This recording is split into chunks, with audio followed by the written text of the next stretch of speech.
equipo por parte de los integrantes, todos buscan que a todos se le dé la misma cantidad de trabajo, que se reparta por igual. Cuando se tiene esa capacidad de trabajar en equipo, no existe la diferencia de si uno hace mucho o otro hace poco, porque en realidad lo importante es el resultado final del equipo. Y se confía tanto en las otras personas integrantes del equipo que si una persona dice que no puede hacer otra cosa, es porque realmente no puede hacer y no porque le esté sacando el hombro a la situación y porque se pase de vivo, entonces uno trabaja más y el otro trabaja menos. Eso es como si yo a mi mamá o a mi papá o a mi hermano o mi hermana, yo desconfiara y pido que se hagan todas las cosas iguales porque si no, mi papá o mi mamá me está jodiendo. Quiere que yo trabaje más que ellos.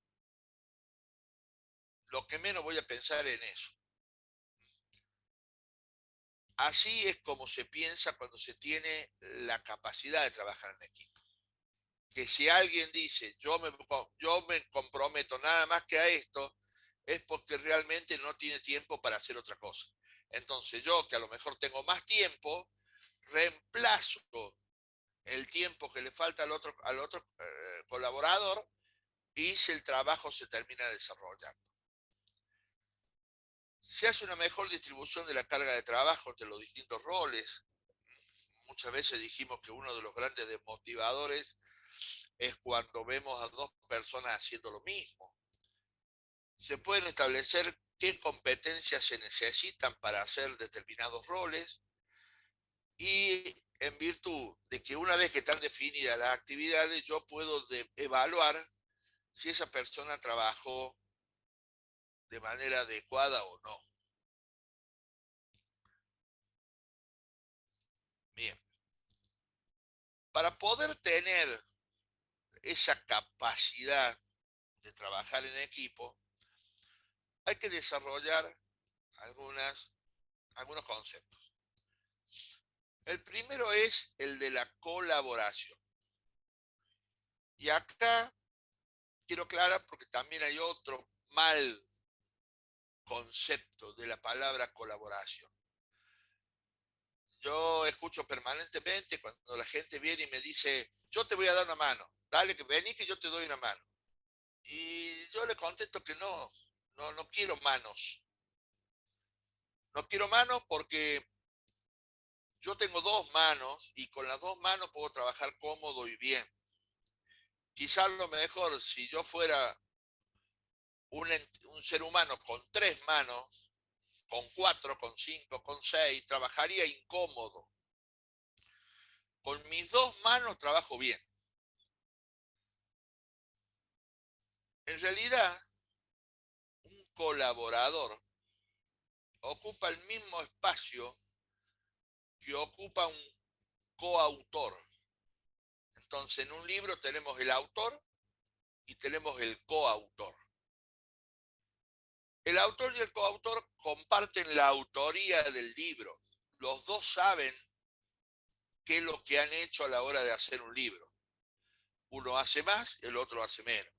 Pero los dos han tenido la misma mirada, la misma visión, el mismo compromiso en que ese libro se haga. Un coproductor es lo mismo.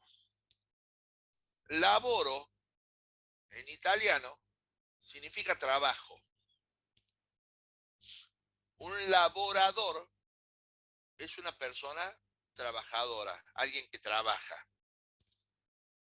Un colaborador es otra persona que trabaja al mismo nivel, con el mismo compromiso, con la misma voluntad, con el mismo empeño que el laborador, porque están juntos en este proyecto. Entonces, colaboración se entiende mal. Se entiende como que yo te doy una mano, y si el te doy una mano es, te doy lo que puedo, cuando puedo, como puedo, y si quiero. Entonces, no sirve, no sirve ese compromiso. Entonces tenemos que empezar a entender este concepto de la colaboración. La colaboración no es lo que uno da a misa y dice yo colaboro con el diezmo. Yo veo lo que tengo, lo que me sobra, entonces en ese momento reparto. No. Colaborar significa otra cosa. Y más cuando empezamos a hablar de la capacidad de trabajar en equipo. Entonces, cuando uno tiene colaboradores, son personas que comparten la misma mirada, la misma visión del proyecto, con con el mismo comportamiento. A lo mejor trabajará menos, trabajará más, eso se verá en función de la organización. Pero eso no significa de que el laborador tenga que trabajar más que el colaborador, ni que tenga más responsabilidad que el colaborador. Son dos laboradores. Entonces ya de ahí empezamos a tratar de entender este concepto. Para tener la capacidad de trabajar en equipo, se debe desarrollar la colaboración, pero desde este punto de vista, no del punto de vista de te doy una mano. No, yo soy un colaborador más, soy un laborador más del equipo.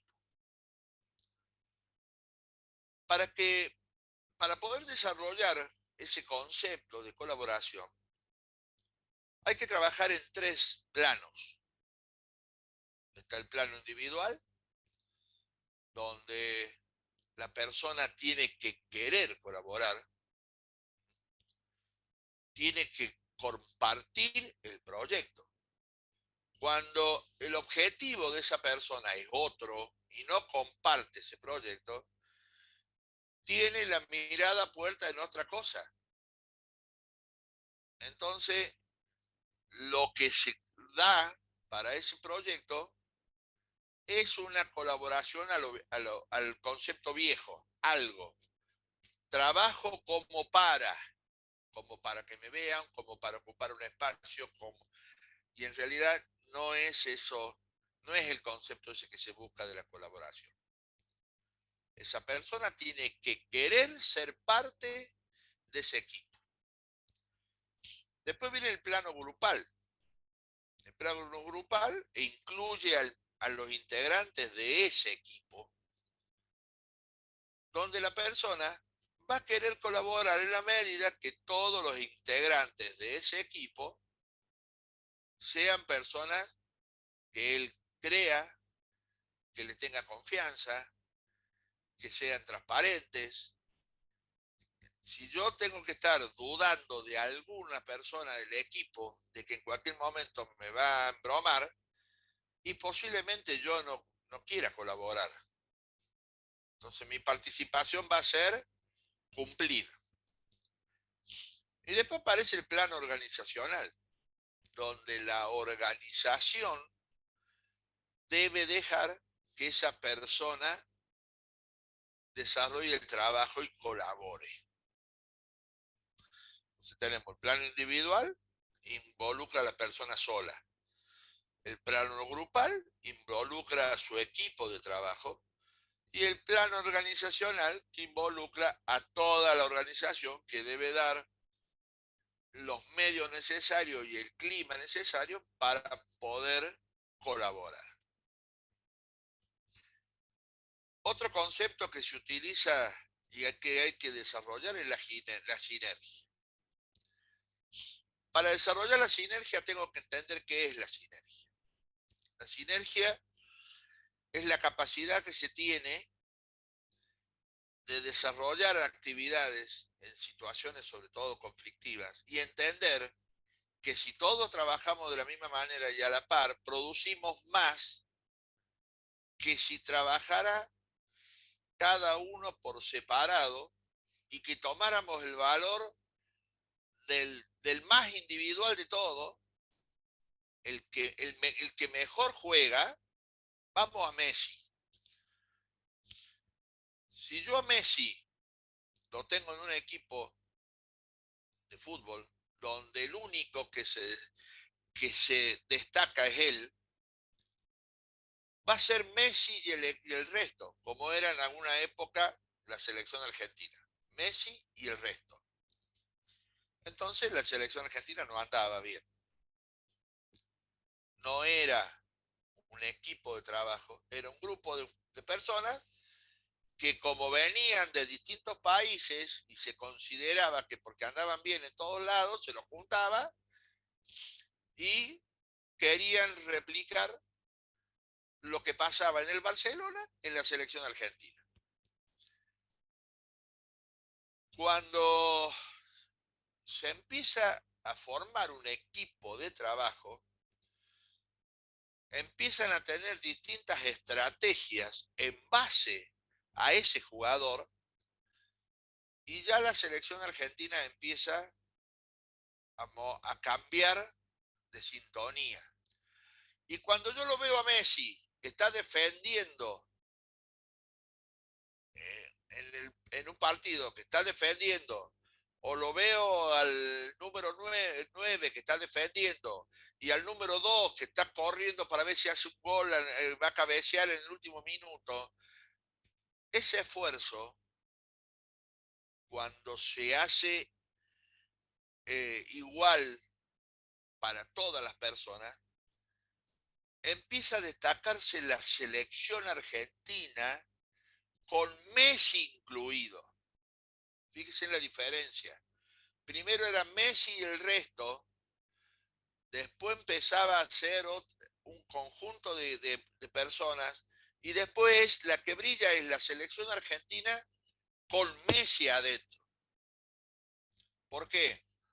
Y porque el trabajo de todos, donde todos se sacrifican, donde todos corren, donde todos se ponen en el lugar del otro, donde hay otra relación entre esas personas, sobresale por encima del mejor de todos, que en ese caso es Messi. Entonces, sinergia es la suma de todas esas energías que se multiplican reflejándose sobre la totalidad del grupo. Algunos dicen que sinergia podría ser lo que pasó el otro día, cuando, y más allá de que a lo mejor Talleres no jugó tan bien, River, al echársele a una persona, un jugador, a los 5 minutos, jugó prácticamente todo el partido con 10 personas que jugaron al mismo nivel que los 11 de Talleres. Entonces, un equipo se dio cuenta que con 10 tenía que jugar como si fueran 11. Lo mismo pasa cuando son 9, cuando son 8, cuando son... O sea, tenemos que jugar al mismo nivel que el otro, estando yo en condiciones de inferioridad. Bueno, eso se llama sinergia. Y después tenemos la confianza. Indudablemente yo no voy a colaborar, no voy a trabajar con personas con las cuales yo no confío, y me tengo que cuidar más de esas personas que del resto de la organización. Generar confianza tiene que ver con esa capacidad de poder retroalimentar y de poder conversar entre los miembros del equipo, señalando de manera empática la opinión y entendiendo que cuando uno dice las cosas es pensando en el resultado del equipo y no personalizando la situación. Uno no tiene un problema con uno, con otro, sino que en el resultado del equipo se tiene la posibilidad de intercambiar ideas que las cuales podemos estar de acuerdo o no. Para generar confianza se deben cumplir con los acuerdos, con los compromisos adquiridos, o sea, ser una persona comprometida, compartir información, escuchar y respetar las distintas opiniones, ser capaz de guardar información confidencial, destacar los logros de los demás miembros, criticar sin descalificar y plantear desacuerdos en un clima de respeto. Cuando, cuando desarrollamos actividades, esta es otra capacidad que hay que tener en cuenta, que cuando desarrollamos actividades siempre estamos cambiando un entorno, nuestro entorno, el entorno de la otra persona, el entorno de un grupo, el contexto en el cual nos movemos, siempre cambiamos algo. Ese cambio genera ruido en las otras personas, en los contextos en los cuales se mueve, y por lo general aparecen situaciones que no dependen de uno, inconvenientes, conflictos, problemas. Depende del hecho de estar modificando situaciones. Yo hice trabajar una máquina más de lo que tenía que hacerla, y más vale, se apareció un problema, se rompió. Eh, entonces lo más fácil es decir, como muchas veces se dice, mira, no me traiga problemas, yo no quiero tener problemas con nadie, eh, no me interesa tener problemas, no quiero tener problemas. Bueno, señoras y señores, yo les quiero decir que las personas que hacen cosas permanentemente enfrentamos problemas. El concepto no es no tener problemas. El concepto es saber enfrentarlos cuando aparecen. No tiene problema la persona que no hace nada directamente. Entonces, como no hace nada, no modifica ningún entorno y por ende no tiene problemas. A lo que sí hay que tenerle ruido es a los conflictos, no a los problemas. Los problemas son situaciones que aparecen a la hora de hacer cosas y que uno tiene que tener la capacidad de poder resolverlos. Y volvemos al mismo tema de saber hacer, ¿no? Saber resolver los problemas que aparecen en la vida cotidiana, en el hábito laboral. Para el conflicto a lo mejor es más complicado, entonces a lo mejor uno tiene que ser un poco más negociador, moderador. Hay otras capacidades que habrá que desarrollarlas. Pero lo que no puede pasar es que una profesional o un profesional le esquive a los problemas. Algunas actitudes limitadoras pueden ser creer que no se tiene derecho a opinar. ¿Qué voy a opinar yo si esto es para los que saben? Yo no. Creer que se tiene la razón absoluta sin considerar que las opiniones de los otros son válidas. Tener una visión negativa y fatalista de las cosas. O sea, no se puede hacer nada, esto es así, es lo que hay. Entonces, como es lo que hay, no modifiquemos nada, no hagamos nada. Toda la vida se trabajó de esta manera. Entonces, bueno, ¿para qué vamos a intentar cambiar si siempre se trabajó así? Tener una actitud pasiva, no sentirse involucrado, considerar que son los otros los que deben resolver los problemas. Eh, para, para desarrollar ese trabajo en equipo, hay algunas herramientas que las queremos compartir ahora. Entre ellas están la norma 10.015, que es una norma para administrar las actividades de formación, y la norma cubana NC 3001, donde acá ya empieza a trabajar el concepto de capital humano, entendiendo que las personas no son un recurso, es algo más, es un capital, es el capital más importante que tiene la organización. En la norma ISO 10015 vemos que es una norma que toma el proceso de entrenamiento como un proceso que se mueve también con el proceso de la rueda de Deming, para aquellos que han hecho calidad, donde la rueda de Deming acá, bajo otros nombres, pero en definitiva es más o menos lo mismo, planifica, acá le llama definición de las necesidades de entrenamiento, diseña, estaría también dentro de la planificación, ofrecimiento del entrenamiento, acá hablaríamos de la implementación, control y evaluación de los resultados, y ahí tendríamos el control y el actuar de la rueda de Deming. La diferencia que tiene esta norma con otras es que todas las actividades permanentemente deben ser monitoreadas por una persona que en el sistema de calidad le llamamos auditores y acá le llamamos monitores, independiente del lugar auditado, monitoreado. O sea, no tengo que tener ningún tipo de relación. Pero fíjense ustedes lo importante de esta norma, que ya en el año 99, esta norma empezó a hablar de las competencias.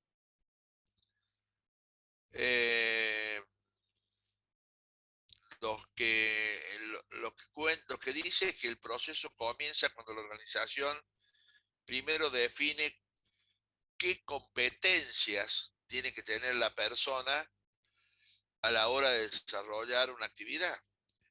Y cuando hablamos de competencias, acuérdense ustedes, porque acá después lo va a volver a decir, que competencia es el saber, o sea, y hablamos de conocimientos, pero también debe saber hacer, y hablamos de habilidades, y después el saber ser, hablamos de actitudes o valores.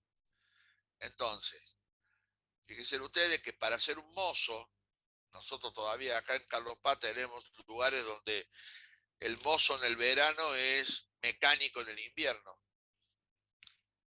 Y acá esta norma está diciendo que un mozo no le alcanza solamente con saber llevar la bandeja, sino que tiene que tener buen trato con las personas.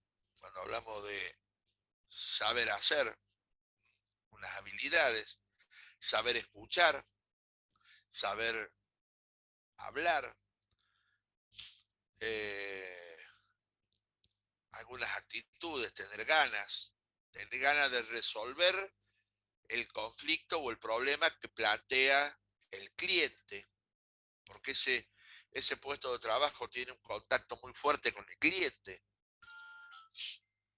Entonces, bueno, fíjense ustedes que la norma esta ya habla también de competencia laboral en el año 1999. La competencia laboral es la capacidad que tiene una persona de responder exitosamente una demanda compleja o llevar a cabo una actitud o tarea, según criterios definidos. La competencia abarca los conocimientos, saber, las actitudes, saber ser, y las habilidades, saber hacer de un individuo. Dijimos que las 4 etapas deben ser monitoreadas para garantizar que el plan de formación sea eficiente. Y bueno, y ahí dice, este monitoreo debe ser realizado por personal competente, para el cual el monitor también debe ser una persona formada para monitorear. También tenemos, como dijimos recién, la norma cubana. Fíjense ustedes que la norma cubana 3001-2007, ya en el 2007 esta norma planteaba 8 pasos: la comunicación, la organización del trabajo, la selección de personal, la capacitación y desarrollo, el autocontrol, la estimulación moral y material, la seguridad y salud en el trabajo y la evaluación de desempeño, como elementos importantes de una organización, pero teniendo como eje principal las competencias laborales. Volvemos de nuevo. No solamente el saber, sino el saber hacer y el saber ser. Esta norma como característica tiene que hay una participación activa del personal y de la organización sindical a la hora de definir que se va a implementar esta norma en una organización. También tienen participación activa a la hora de identificar, validar las competencias que requieren en cada puesto. Hay algunos procedimientos como la norma de calidad que también se requieren acá, análisis de estudio de trabajo, selección de personal, planificación, evaluación de desempeño, autocontrol. Plantea como un requisito indispensable para implementar esta norma es el clima laboral satisfactorio, el cual debe ser comprobable. O sea, es decir, que la organización no le alcanza solamente con decir que el clima es bueno, sino que tiene que ser demostrado a través de alguna metodología. Esta norma solicita designar y constituir un comité de competencias, que es el que va a definir cuáles son las competencias para cada puesto de trabajo. La organización debe validar esas competencias como certificarlas, es decir, aquella persona que tiene las competencias que requiere la organización para ese puesto, debe ser certificado por la organización.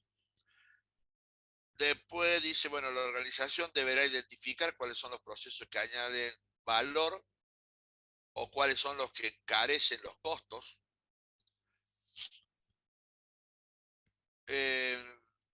Fíjense ustedes, algo muy importante de esta norma es que dice que la organización debe relacionar y demostrar que el nivel de actividad productiva condice con el plantel de cargos aprobados. Es decir, yo no puedo tener poca productividad y muchos empleados, como tampoco puedo tener mucha productividad y pocos empleados. O sea, los empleados que yo tengo deberían ser acorde al nivel de productividad que tiene la organización. Inclusive el nivel de salarios del personal. Es decir, que si se verifica que tiene mucha productividad, pero los empleados ganan poco, no se verifica el aumento de productividad o el nivel de productividad con los salarios, no está bien la implementación de esta norma.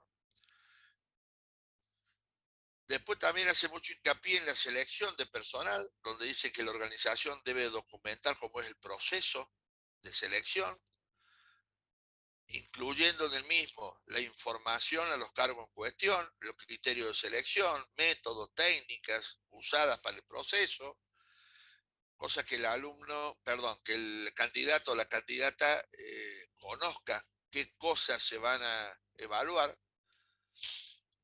y incluye también la información de las personas con la orden de mérito de quiénes son los que ingresan y quiénes son los que no ingresan. Y los que no ingresan, ¿por qué motivo no ingresan? Bien.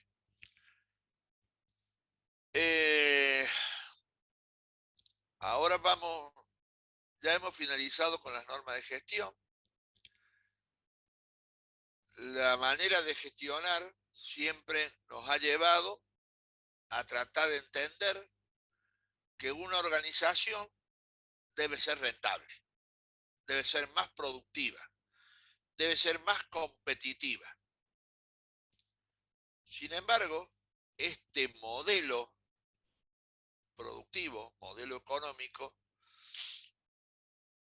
si uno lo mira desde la óptica global, podríamos decir de que no nos está dando un buen resultado.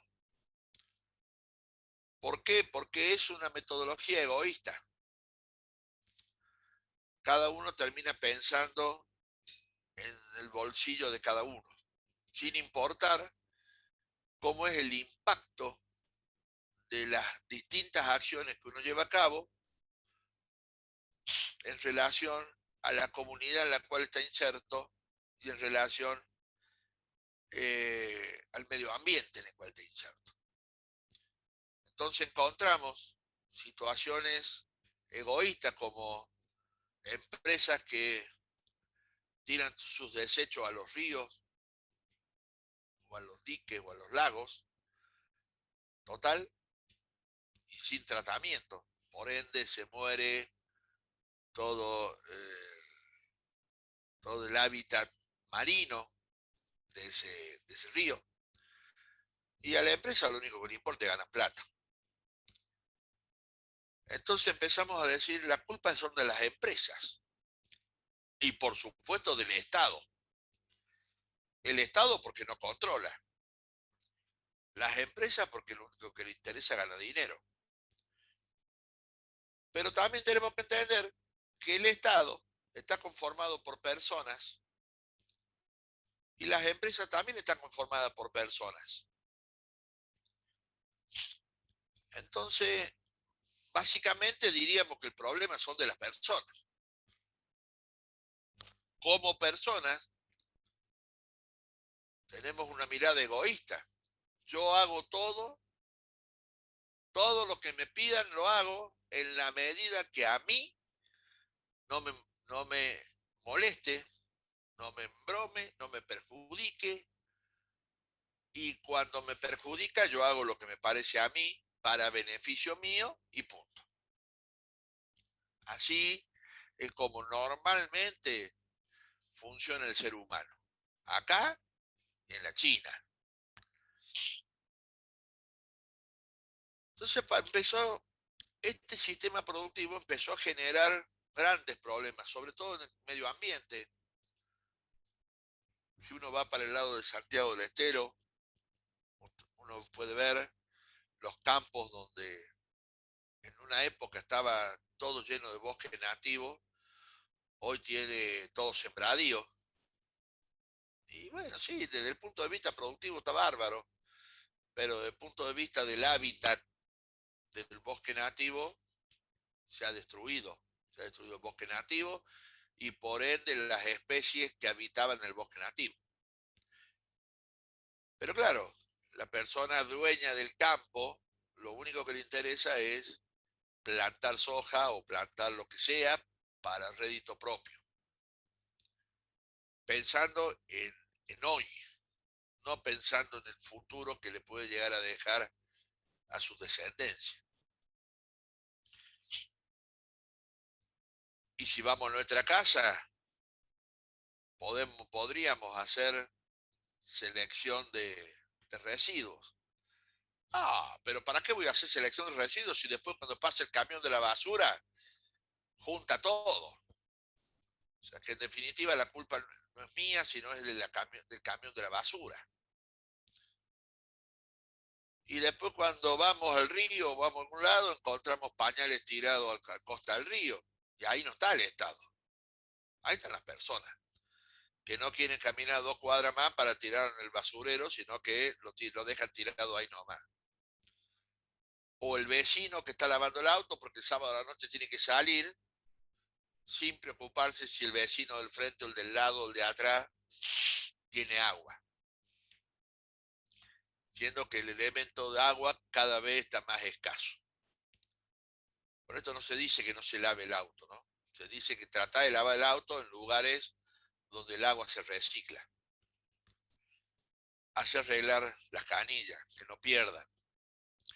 Entonces, bueno, esta movida, esta preocupación del mundo por empezar a ver que el planeta con este sistema productivo se está destruyendo, no empezó ahora. Ahora estamos bajo un concepto de moda, llámenle si quieren, estamos empezando a entender la problemática y yo creo que tiene que ver con que los países del primer mundo ya están empezando a sufrir este problema. Porque este problema lo viene sufriendo África de hace mucho tiempo, lo viene sufriendo la India de hace mucho tiempo, países de Asia Oriental lo vienen sufriendo de hace mucho tiempo, pero claro, los países de Europa no, los países de América del Norte no, nosotros acá también lo sufrimos, no tanto como África, pero lo sufrimos. Pero claro, como ahora ya se empieza a incendiar las Canarias, en la zona de España, en Alemania, en Canadá, los deshielos. Entonces, claro, ahora ya los países del primer mundo ya empiezan a empezar a ponerse nerviosos. Yo seguiría pensando qué hubiera pasado si seguía pasando en la zona de África. Capaz que no le dábamos bolilla y que seguíamos igual.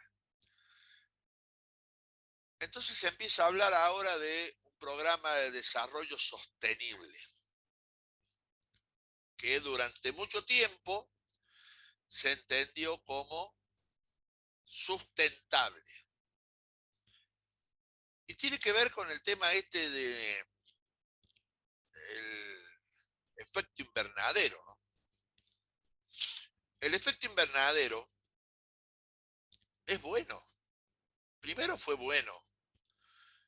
La superficie de nuestro planeta, si no tuviera el efecto invernadero, tendría una temperatura de aproximadamente 35 grados bajo cero. Es decir que la vida humana es difícil, es muy difícil. No viviríamos, no podríamos vivir en la Tierra. El efecto invernadero se produce porque los rayos del Sol inciden sobre la superficie terrestre y cuando refleja encuentra una capa de gases que la devuelve hacia la zona de la Tierra. Por lo tanto, hay una capa que rodea la Tierra que levanta la temperatura a temperaturas que hacen viable el hábitat del ser humano. El problema es que ya nos estamos pasando para el otro lado. O sea, esto es como el famoso cuentito del sapo hervido. Si ustedes ponen un sapo, una rana, en agua fría y la empiezan a calentar despacito, el sapo empieza, sigue estando, el agua se calienta, el agua hierve y el sapo se muere. O sea, el sapo no se da cuenta de que su entorno va a cambiar. Bueno, acá es más o menos lo mismo. O sea, nos estamos dando cuenta, pero sin embargo seguimos actuando igual. Y la temperatura está creciendo. El Acuerdo de París, hace algunos años, se planteó de que para, para poder, digamos, llevar un avance medianamente acorde, la superficie de la Tierra tenía que aumentar 1 grado. Bueno, estamos a punto, digamos, en este camino, la superficie de la Tierra va a aumentar 4 grados. O 4, no 1. Y eso también tiene que ver con la falta de compromiso de los países del primer mundo, ¿no? Donde ellos incluso eh, se habían, eh, se habían propuesto a poner recursos para combatir estos efectos contrarios y problemas de cambio climático. Sin embargo, no pusieron dinero. Entonces imagínense ustedes, el ser humano medianamente podemos subsistir, en vez de tener 40, habrá 44 grados, y bueno, con aire acondicionado más o menos lo acomodamos, pero Mayor aire acondicionado significa más energía significa más inversión significa más plata. Algunas la tendrán, otros no. Y por ende todo el problema que viene generando en la cadena esto, que va a terminar por algún lado, no lo vamos a poder hacer. Pero los hábitats, nosotros acá en la sierra, que se nos quema cada rato, hemos tenido que poner en el jardín y en el patio de atrás bebederos y comederos para que los pajaritos vengan a comer porque el hábitat se destruyó. Y por ende, cada vez que llueve, la, la orilla de la montaña se inunda. ¿Por qué? Porque el agua no es retenida, ya no es retenida porque todo el bosque que había en la sierra fue, fue destruido. Entonces, bueno, fíjense ustedes todos estos cambios que se van generando y encima que tenemos localidades que no son resilientes, y acá la norma, el concepto de resiliencia aparece, que es la capacidad de, después de una situación conflictiva, volverse a acomodar y salir adelante. No estamos preparados, entonces por ende se destruyen un montón de cosas y después volverlas a generar nuevamente nos cuesta mucho. Entonces, bueno, el efecto invernadero no, por lo general, las acciones que generan situaciones problemáticas, la mayoría son voluntarias, los incendios intencionales, el simple hecho nomás de generar carne, y acá no estoy hablando de ninguna apología ni vegana ni nada, no estoy diciendo que cada uno de nosotros, cada uno de nuestros animales genera huella de carbono, y el carbono termina impactando en la capa esta que se hace cada vez más espesa. Entonces, por ahí salen algunas campañas que la producción de carne también genera gases, y genera el auto, y genera un montón de cosas. La fabricación de fábricas, por lo general, generan muchos gases. La quema de combustibles, los incendios, la falta de la tala de árboles, la deforestación, la falta de respiración que tiene la tierra, también se producen daños en el medio ambiente. Las consecuencias, bueno, como ustedes las ven acá, falta de agua, desertificación, y si tenemos desertificación, también tenemos problemas a la hora de siembras, y tenemos fenómenos atmosféricos que antes nunca se producían y ahora se empiezan a producir, ¿no? Bueno, pero como dije yo recién, esto no nace ahora, esto hace mucho tiempo, ya del año 1984, las Naciones Unidas, perdón, que se me fue la presentación, un segundito.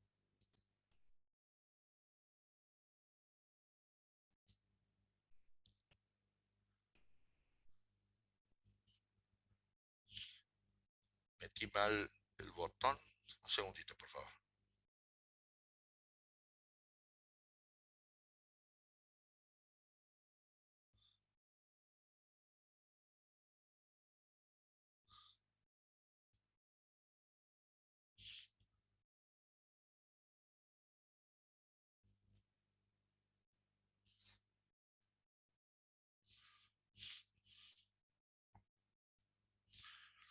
Bien. En el año 1984, decía, las Naciones Unidas crea la Comisión de Medio Ambiente.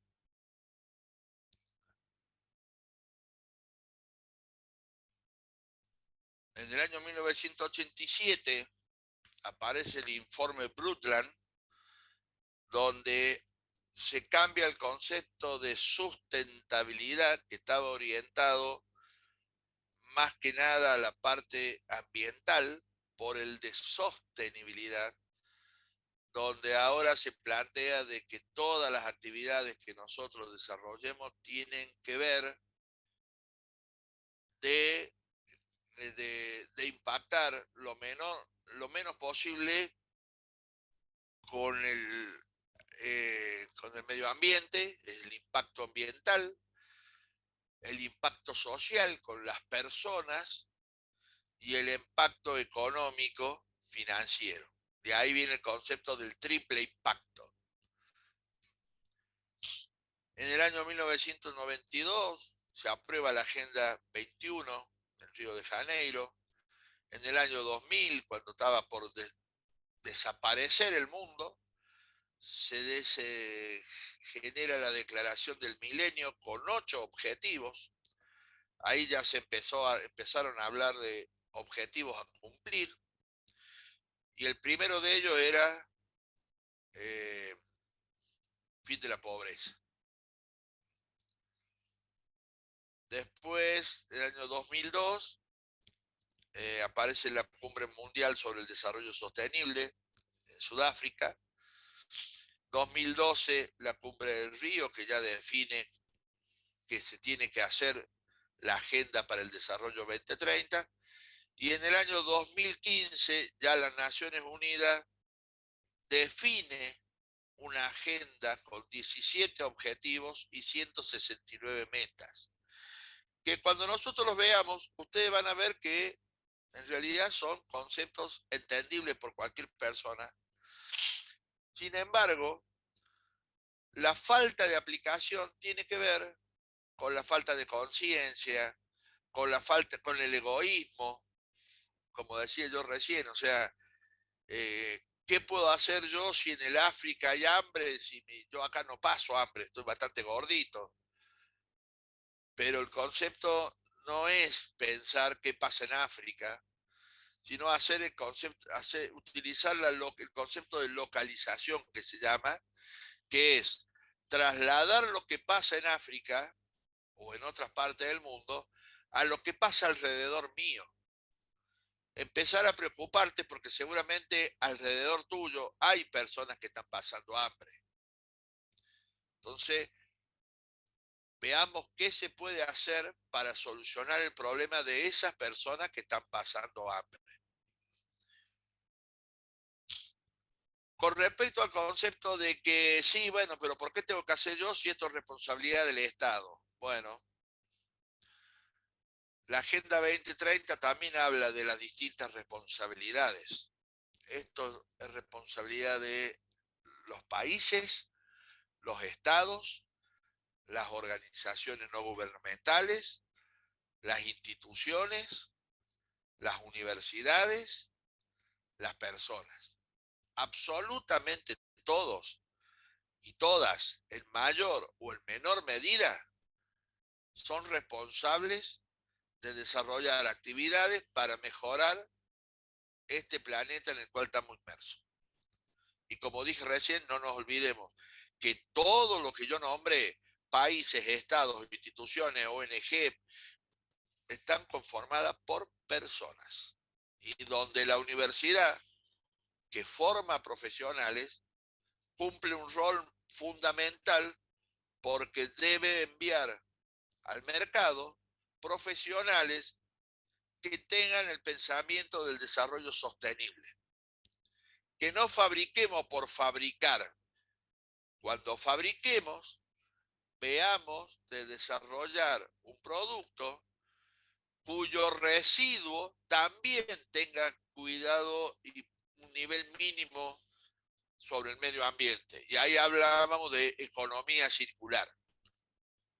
Entonces no tengo que pensar en fabricar la gaseosa y que el residuo, o sea, el envase, lo tiren porque después el plástico tarda mucho en degradarse.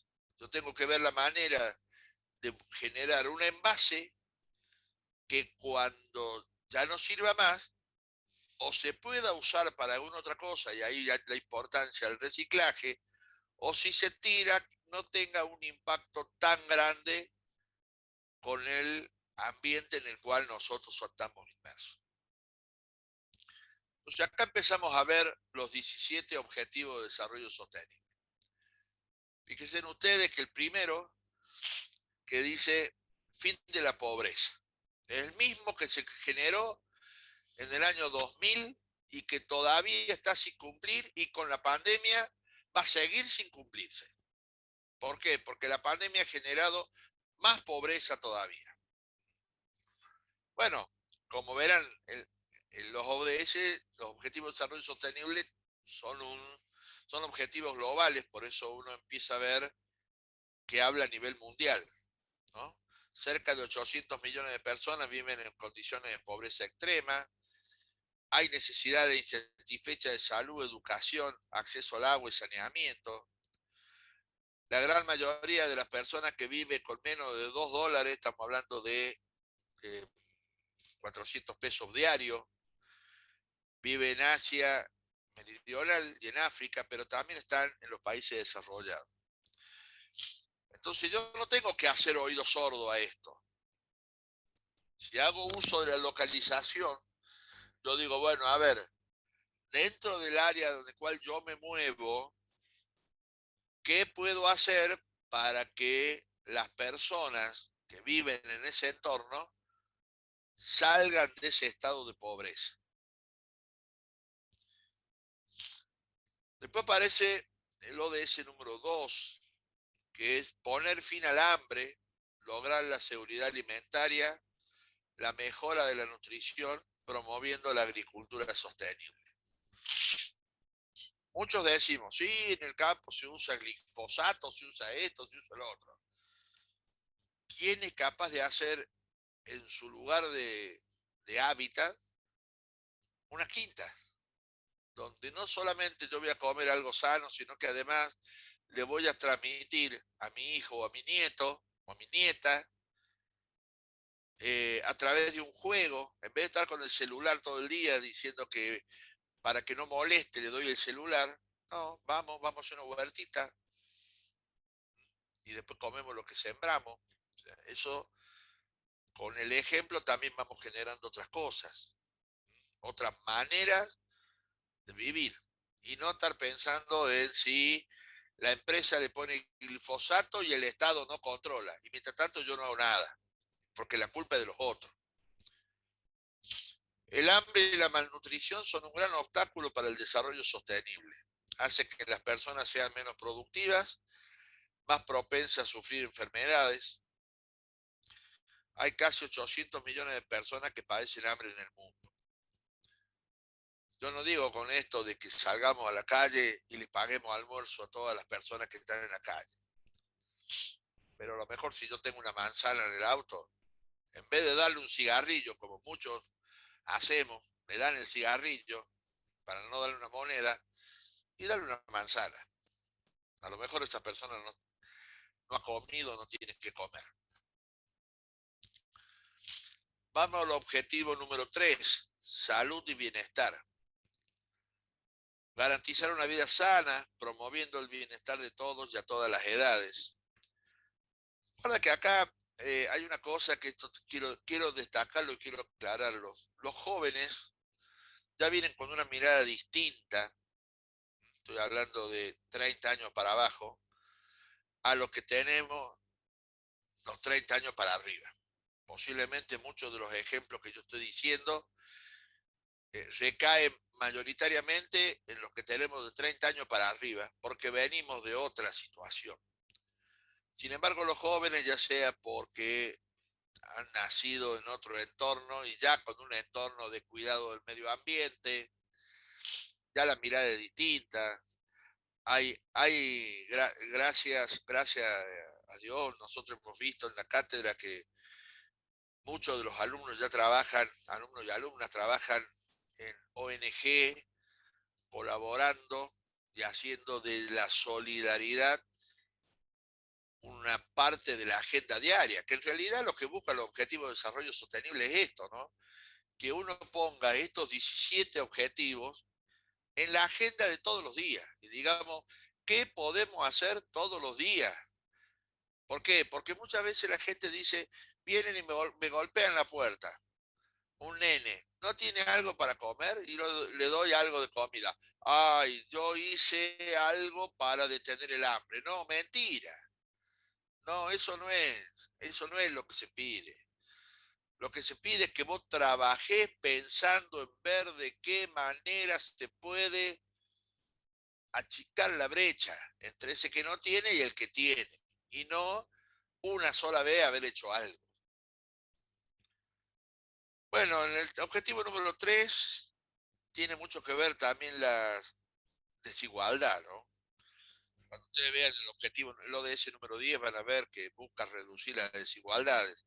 Y acá vimos, nosotros lo vivimos en carne propia cuando vimos el concepto de las vacunas. Las vacunas, mientras nosotros no teníamos vacunas, Estados Unidos eh, vacunaba en las playas. Entonces uno empieza a pensar y dice, y las vacunas son una cuestión del que más plata tiene. El que más plata tiene, más vacuna tiene. Entonces volvemos de nuevo a un concepto de desigualdad. Si yo tengo plata, accedo a la vacuna, y si no tengo plata, no accedo a la vacuna. Y sin embargo, los ODS dicen, avancemos todos sin dejar a nadie atrás. Aún persisten desigualdades en el acceso a la asistencia sanitaria. Cada año mueren más de 6 millones de niños menores de 5 años, donde la mitad de las mujeres que asisten a un parto no tienen acceso a asistencia sanitaria. Es decir, que muchas veces se producen muertes de los niños o de las madres porque no hay algún personal de salud asistiendo en el momento de dar a luz. El ODS número 4 habla de que la educación tiene que ser una educación inclusiva, o sea, todas las personas deberían tener acceso a poder estudiar. En muchos países, los niños tienen un cupo mayor que las niñas. ¿Por qué? Porque incluso se considera que las niñas tienen que estar preparadas para la casa y se casan jóvenes, sobre todo en países de África. Cuando las personas acceden a una educación, pueden escapar al ciclo de la pobreza. La educación iguala.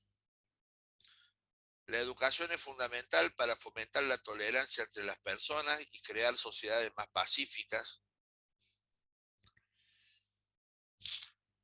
Después tenemos el ODS número 5, que habla de la igualdad de género, que este es un ODS que donde se trabaja mucho y se ha trabajado mucho, pero sin embargo nunca alcanza para que se entienda que las mujeres y las niñas ocupan, representan la mitad de la población mundial y por lo tanto la mitad del potencial del planeta, y que el planeta no va a vivir no tiene que depender del 50% masculino.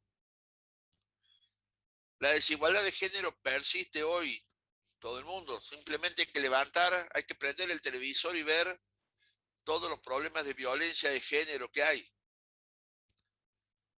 Pero también es importante decir que la principal violencia de género aparece en la casa, cuando mandamos a la niña a lavar los platos, que por qué no lo tiene que hacer el niño. Un segundito, por favor. ¿Por qué no lo puede hacer el niño? ¿Por qué lo tiene que hacer la niña? O que cuando aparecen las decisiones, el niño aparece decidiendo mientras que la niña no.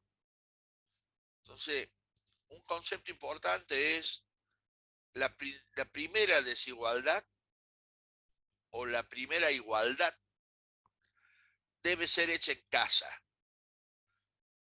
La primera igualdad de género debe ser hecha en casa. La primera desigualdad se debe eliminar de la casa. La desigualdad a la que se enfrentan las niñas en muchos países del mundo empiezan desde el momento que nacen. En los países árabes, el ser niña ya es algo disminutivo, o sea, es niña, claro, no es varón. No me permite a mí seguir con el apellido. Entonces, fíjense ustedes cuántas veces se hacen esos comentarios en la familia y son comentarios que no ayudan a este ODS.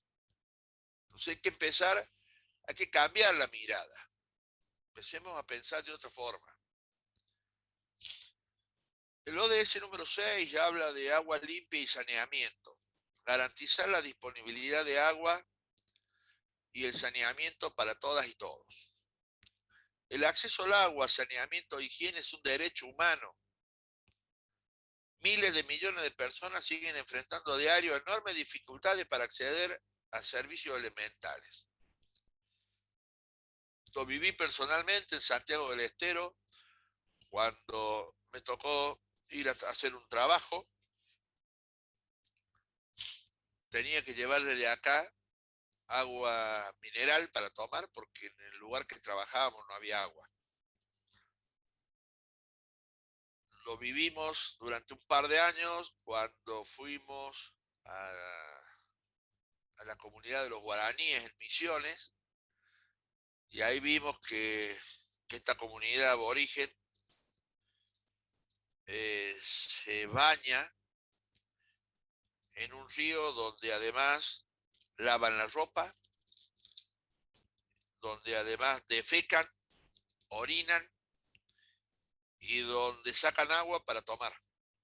Nada más que la hierven y después toman agua. Y es la misma agua. Esa agua es la que utilizan para todo. Y no estamos hablando de África, ¿eh? Estamos hablando de acá, de Argentina. Y si no nos queremos ir tan lejos, vayamos acá al norte. 2.400 millones de personas carecen de acceso a servicios básicos de saneamiento, como retretes y letrinas. Y más del 80% de las aguas residuales se vierten en ríos y mares sin tratamiento. Bueno, fíjense ustedes, no nos vamos, no nos vamos al África, no. Vámonos allá a la zona de Barrio Alberdi, donde se rompió ese caño. El otro día lo estaban pasando en la televisión. Toda esa agua que salía de las cloacas iba directamente a verter al río Suquía. O sea, no solamente estábamos haciendo un daño para llevar eso, o porque naturalmente se iba ahí, sino que además contamina el río. O sea que estamos hablando del ODS 14, que ya vamos a llegar, vida submarina. Y bueno, tiene que ver con este punto, ¿no? Más del 80% de las aguas residuales se vierten en ríos y en mares sin tratamiento. Vamos al ODS número 7, energía asequible y no contaminante. Bueno, ese problema lo hemos padecido durante toda la pandemia, cuyo objetivo era garantizar el acceso a una energía asequible, fiable, sostenible y moderna para todos. Y la mayoría de nosotros en este momento o está teniendo problemas de luz o está teniendo problemas de internet. Y estamos hablando de garantizar el acceso a una energía. Bueno, fíjense ustedes, ya vamos a llegar al ODS 10. Ahí veían el noticiero. Mientras nosotros pagamos 3.000 pesos de luz, en el AMBA se paga 500 pesos de luz. ¿Cuál será la diferencia cuando la energía es la misma? Nuestras actividades cotidianas dependen de servicios energéticos fiables y asequibles para funcionar de forma equitativa.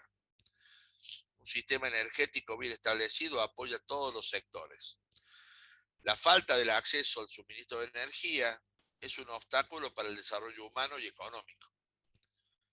Hay muchos hogares donde todavía se utilizan eh, cocinas o braseros para calentar y eso, ya sea leña o brasa o carbón, bueno, todo eso genera alto contenido de carbono que también afecta el efecto, generan gases de efecto invernadero. Vamos a lo de ese número 8, trabajo decente y crecimiento económico. El objetivo es promover el crecimiento económico inclusivo y sostenible, el empleo pleno y productivo y el trabajo decente para todos. Este ODS indica que la erradicación de la pobreza es solo posible mediante empleos estables y bien remunerados. ¿Cuánta gente todavía trabaja en blanco? Casi 2.200 millones de personas viven por debajo del umbral de pobreza de $2. Según la OIT, el desempleo mundial aumentó en 170 millones de personas en el 2007 a casi 204 millones en el 2015. Y el número de empleos necesario entre 2016 y 2030 asciende a 470 millones de personas, hoy aumentado el, por el tema de la pandemia. Vamos a los dos, número 9, industria, innovación e infraestructura. El objetivo es construir infraestructuras resilientes, promover la industrialización inclusiva, fomentar la innovación. Ya acá tenemos mucho que ver nosotros como profesionales de ingeniería. Cuando hacemos uso de la innovación para mejorar los materiales y para hacer las industrias más eficientes, ¿no? El crecimiento económico, el desarrollo social y las acciones contra el cambio climático depende de cuánto se invierte en desarrollo industrial sostenible. En muchos países, las carreteras, la tecnología de la información, las comunicaciones, el saneamiento, la energía, el agua y ahora el internet sigue siendo escaso. Hay gente que no tiene acceso a servicios de telefonía básica y ni hablemos de saneamiento y agua. Vamos a lo de ese número 10, reducir la desigualdad en todos los países del mundo y entre ellos. La desigualdad es basada en los ingresos, o sea, uno gana más y el otro gana menos, en el género, en la edad, en la discapacidad, la orientación sexual, la raza, la clase, el origen étnico, la religión, todavía y la oportunidad persiste. Y persiste acá. Imagínense ustedes un papá cuando va a la cancha y dice, el que nos salta es boliviano, el que nos salta es boliviano. ¿Qué significa? ¿Que el boliviano es menos que nosotros? Y después yo me enojo cuando el alemán dice algo del argentino. Si nosotros somos capaces de hacer lo mismo con el boliviano. Entonces, fíjense ustedes que cuando decimos un chiste, estamos haciendo también acciones que van en contra de la igualdad. Estamos discriminando. Las desigualdades amenazan el desarrollo social y económico a largo plazo. Afectan a la reducción de la pobreza, destruyen la plenitud y la valía de las personas. No se puede lograr un desarrollo sostenible y hacer un mundo mejor si hay personas a las que se priva de oportunidades de servicio y de la posibilidad de tener una mejor vida. Vamos a lo de ese número 11, ciudades y comunidades sostenibles.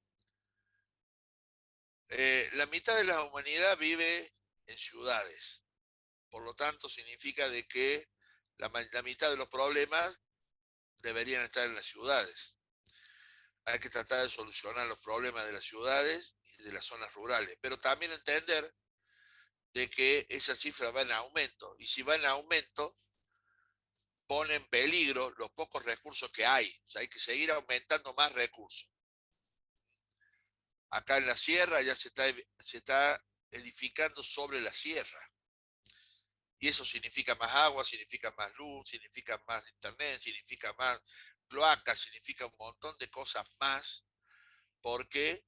Porque no hay una planificación de las construcciones o del hábitat que uno quiere como ciudad. Hay 828 millones de personas que viven en barrios marginales y la cifra sigue en aumento. Aunque las ciudades ocupan solo el 3% de la superficie terrestre, representan entre un 60 y un 80% del consumo de energía y el 75% de las emisiones de carbono.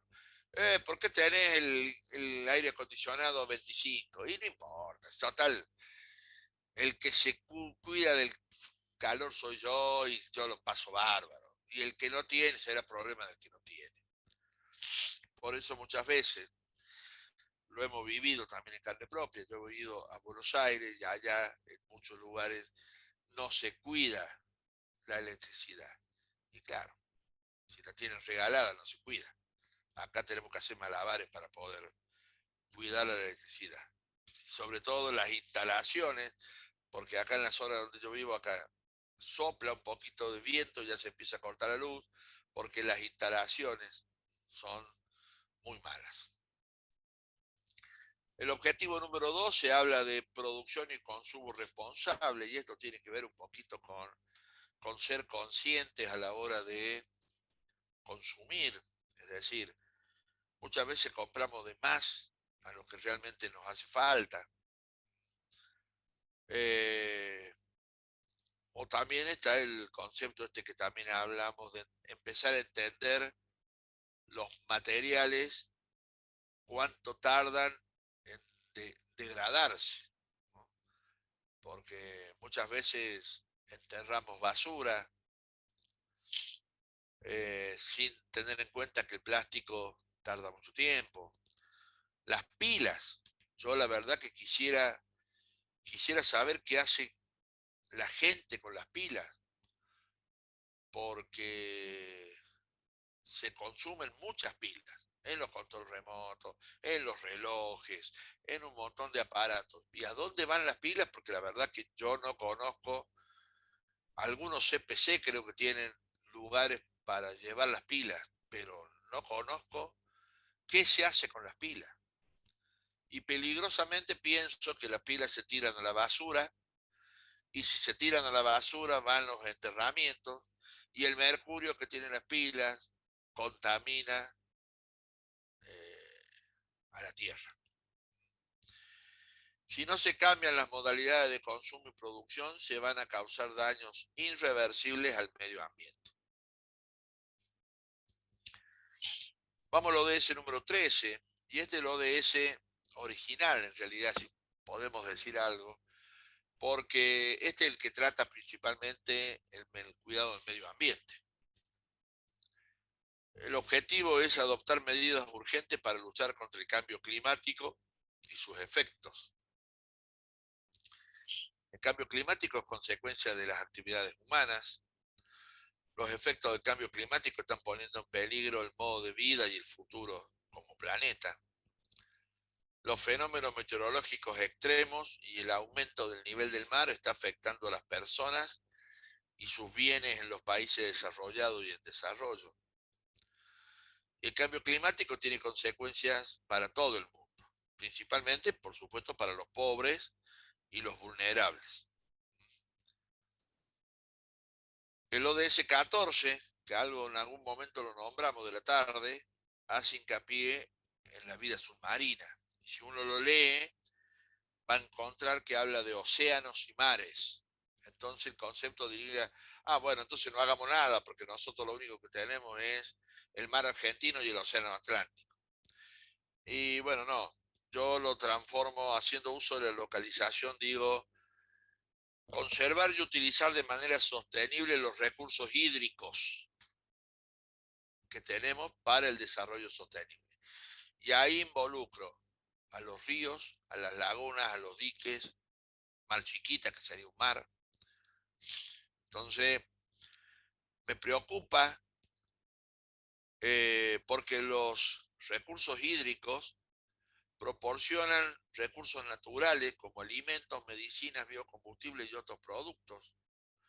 Contribuyen a la eliminación de los desechos, incluso los ecosistemas, las costas, actúan como amortiguadores en las zonas donde aparecen eh, tormentas climáticas.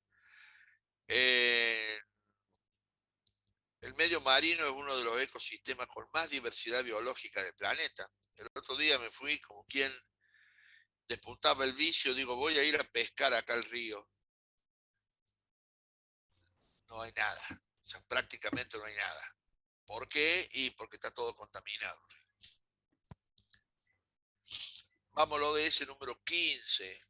Y el ODS número 15 habla de vida de ecosistemas terrestres. En vez de ser marino, es terrestre. Y tiene que ver con esto que yo hablaba recién, ¿no? De que hemos tenido que poner en nuestras casas bebederos y comederos para los pájaros porque su hábitat ha sido destruido con los incendios. El objetivo del ODS 15 es gestionar de manera sostenible los bosques, muchos de los cuales han sido destruidos para sembradío, luchar contra la desertificación, o sea, incluso en zonas de sembradío, como sembramos siempre lo mismo, entonces se le quita el valor al, a la tierra. Detener e invertir la degradación de la tierra y la pérdida de la biodiversidad. De las 8.300 razas conocidas de animales, el 8% se ha extinguido y el 22% está en peligro de extinción. Vamos al ODS 16, que habla de paz, justicia e instituciones sólidas. Y esto también es difícil, porque el objetivo es promover sociedades pacíficas e inclusivas, facilitar el acceso a la justicia para todos, crear instituciones eficaces, responsables e inclusivas a todos los niveles. Sociedades pacíficas con el nivel de violencia con el cual encontramos hoy es difícil. Facilitar el acceso a la justicia es difícil porque mientras más poder tenés, más facilidad tenés. La justicia no es la misma para todos. Crear instituciones eficaces es difícil. Para el logro de los objetivos de desarrollo sostenible es necesario disponer de sociedades pacíficas, justas e inclusivas. Las personas no deberían tener temor a ninguna forma de violencia, independientemente de su origen, religión u orientación sexual. Y vamos al ODS 17, que tiene que ver con las alianzas para lograr los objetivos. Este ODS plantea de que la mejora de nuestro planeta no la vamos a hacer solos, tenemos que unirnos, estados, países, instituciones, organizaciones, ONG, personas, y todos tirar para el mismo lado, que no es para el lado individual de cada uno, porque si no, no vamos a lograr, y como que ya se plantea que para el 2030 es muy difícil, encima con la aparición de la pandemia, la consecución de los ODS. La agenda con sus 17 objetivos de desarrollo sostenible es universal y se insta a todos los países en vía de desarrollo a adoptar medidas para garantizar que nadie se quede atrás.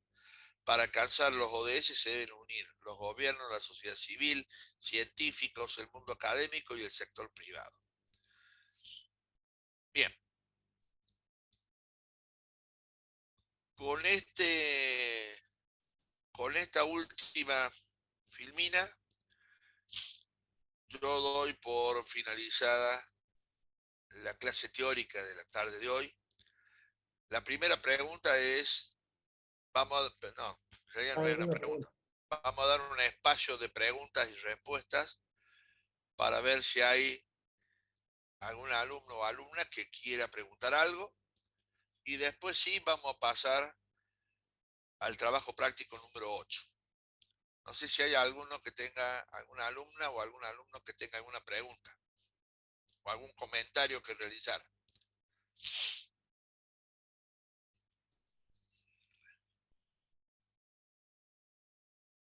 Está abierto el espacio de preguntas, ¿eh?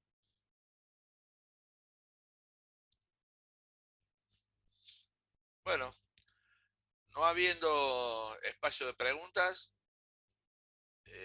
vamos a proceder a la presentación del trabajo práctico. El trabajo práctico tiene que ver con los objetivos de desarrollo sostenible, que es lo que planteamos recién en el teórico, y es lo que tenemos como innovador este año, incluir los objetivos de desarrollo sostenible en las dos asignaturas, relación industrial y ingeniería en calidad, y consiste en lo siguiente. Dice, para la presentación del trabajo práctico número 8 se deben seguir las consignas de la cátedra. Analizar el contenido visto durante el presente año en la asignatura. O sea, lo que hay que ver es lo que se vio durante el año, desde la primera bolilla hasta la última. Investigar sobre los ODS, ya vamos a decir dónde, y la Agenda 2030, y verificar en cuál de los 17 ODS impacta el contenido de la asignatura en función de lo visto en el año. Es decir, una vez que yo lea sobre los ODS, cuando se dice impacta significa con qué ODS tiene más relación. Si yo hablo de que de manera directa, ¿no? Porque si empiezo a hablar de manera indirecta, como los objetivos de desarrollo sostenible son todos transversales entre sí, y allá a lo lejos y en el fondo podría llegar a decir de que puedo estar impactando con alguno de ese que al principio no lo tenía en cuenta. Por ejemplo, si yo hablo, el haber visto selección de personal en la cátedra de Relaciones Industriales, ¿con qué ODS lo puedo relacionar? Y yo lo podría relacionar con el 8, que habla de hacer sistemas productivos más eficientes, sostenibles. Por lo tanto, cuando yo hablo de hacer la selección de personal, no es para que entre cualquiera en cualquier puesto, sino para tener un trabajo más eficiente. Entonces, por ahí podría relacionarlo con el 8. Sin embargo, seguramente no tiene que ver con agua limpia y saneamiento, porque no tiene nada que ver con que yo, con que yo trate de garantizar el acceso del agua a todos.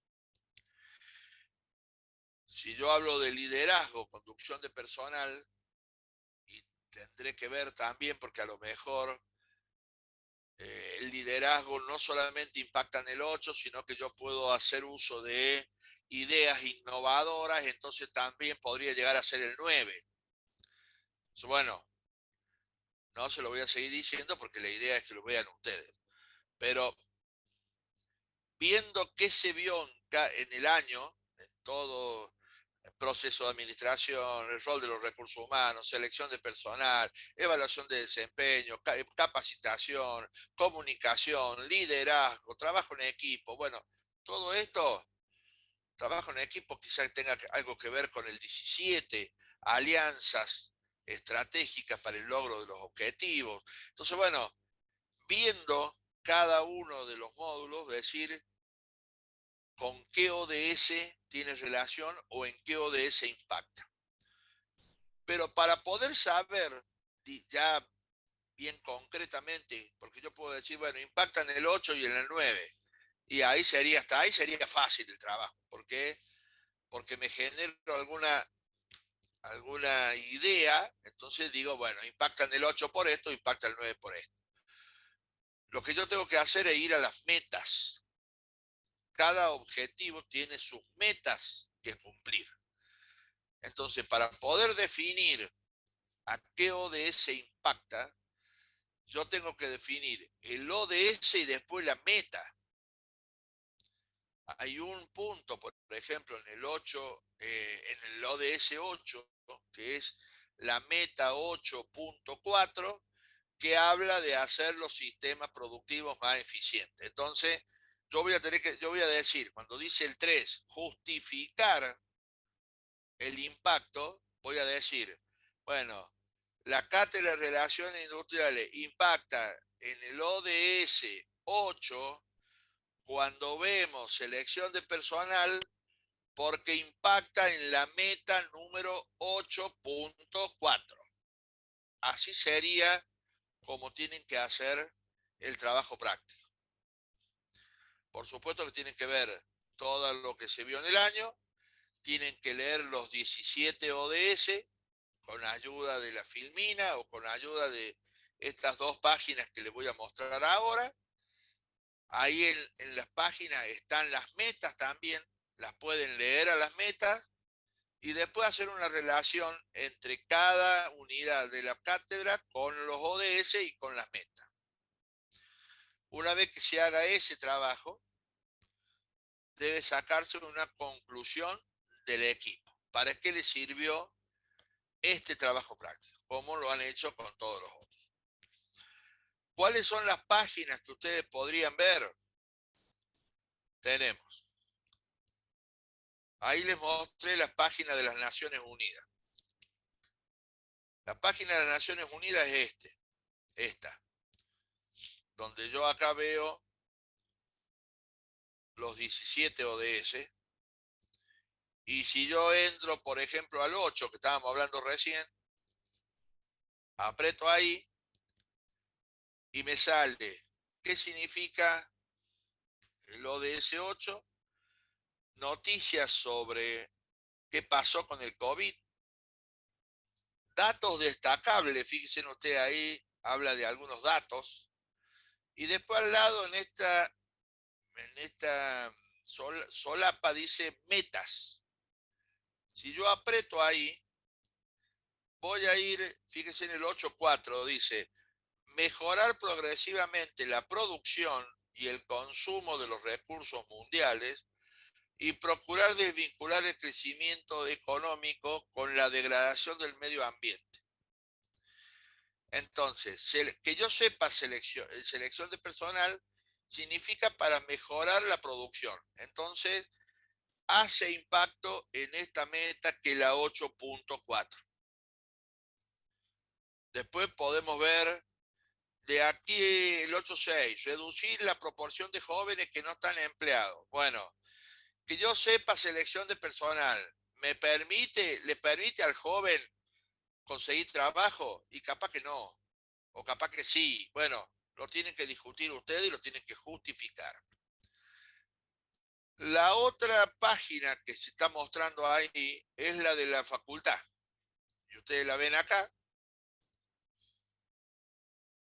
Acá van a encontrar un banner que dice Programa UTN FRC ODS, que lo hemos preparado nosotros porque estamos empezando la implementación en la UTN sobre los objetivos de desarrollo sostenible. Y si ustedes apretan ahí, van a venir acá y van a encontrar qué son los ODS, los 17 ODS, videos, de toda la información que quieran, antecedentes, metas e indicadores. Entonces acá, lo mismo que encontré recién, lo voy a encontrar acá. Desde el ODS 1, y si yo quiero ir al ODS 8, acá voy a encontrar la meta 8.4. Mejorar progresivamente la producción y el consumo eficiente de lo mismo que encontré recién, con la única diferencia que acá abajo, después de la meta, están unos indicadores que propone Naciones Unidas para medir esa meta. En realidad nosotros cuando implementamos decimos de que está bueno tener los indicadores, pero mejor es que cada organización pueda elegir sus propios indicadores. Entonces, bueno, ahí están las dos lugares que nosotros le damos. Acá dice investigar las metas e indicadores de cada uno en página de Naciones Unidas, que está ahí, o en la página institucional de la Facultad Regional Córdoba. Este trabajo práctico va a ser presentado y defendido por un grupo. Ahí ya el ingeniero Zapupo va a dar las fechas y el resto lo tiene que enviar para su corrección. Así que No sé si hay alguna pregunta. Daniel, te paso a vos para que termines de explicar el trabajo práctico de fechas, días y...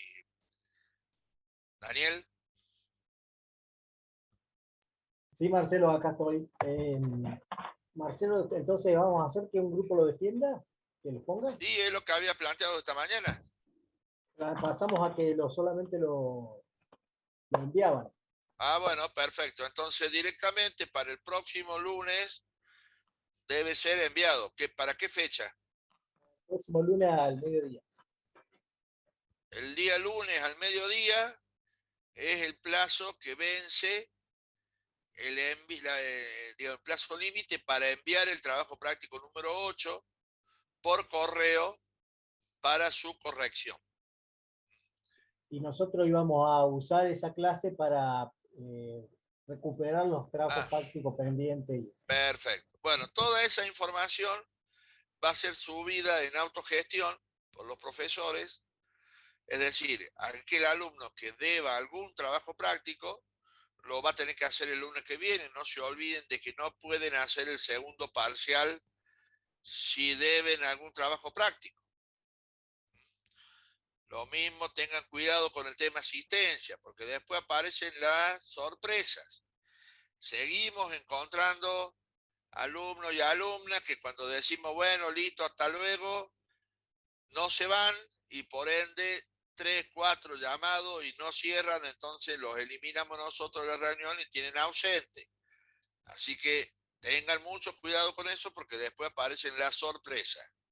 Yo estuve y resulta que estuvo la cámara prendida, pero el alumno o la alumna no estaba. El lunes que viene entonces va a ser presentación y defensa de los trabajos adeudados. El lunes que viene al mediodía es el plazo que tiene que vence para la entrega de este trabajo práctico. ¿Y hay clase de consulta? Sí, el jueves a las 5 de la tarde. Jueves, clase de consulta para aquellos que lo necesiten. Y el otro lunes, lunes 8 creo, el examen parcial. Lunes 15 es la regularidad de la asignatura. ¿Alguna pregunta?